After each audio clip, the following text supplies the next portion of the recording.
when one is doing web documentaries, uh, one has to make sure that it's coherent. I was listening to an otherwise interesting web documentary on the onset, on the beginning of the AIDS epidemic, especially in North America, and they mentioned the theory. Well, the theory, and they seem to endorse the theory that that patient zero was actually from Haiti. That patient zero arrived in New York in 1971 from Haiti.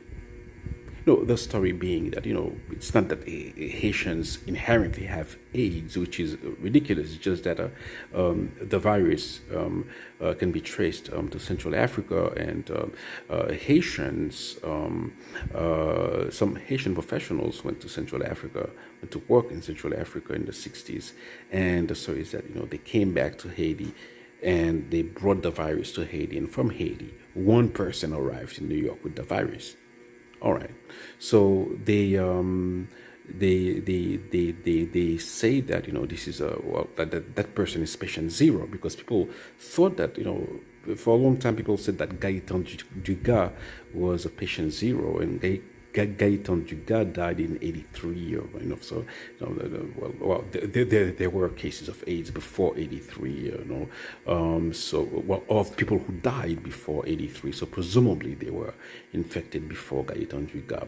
But anyways, there is the case of Robert Rayford, which is they had kept tissue samples from Rayford, which were tested in '89 or 88 or '89, and there is no doubt Rayford died of AIDS. He was 15 years old in 1969, I think.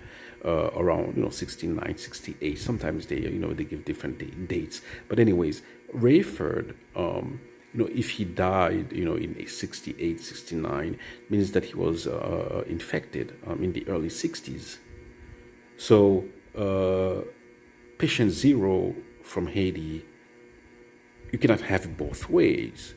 It cannot be that the virus first arrived on American soil in 1971, and Rayford died in 1969, 68 or 69 from AIDS. Means that patient zero was not patient zero, so one has to look for coherence when one is doing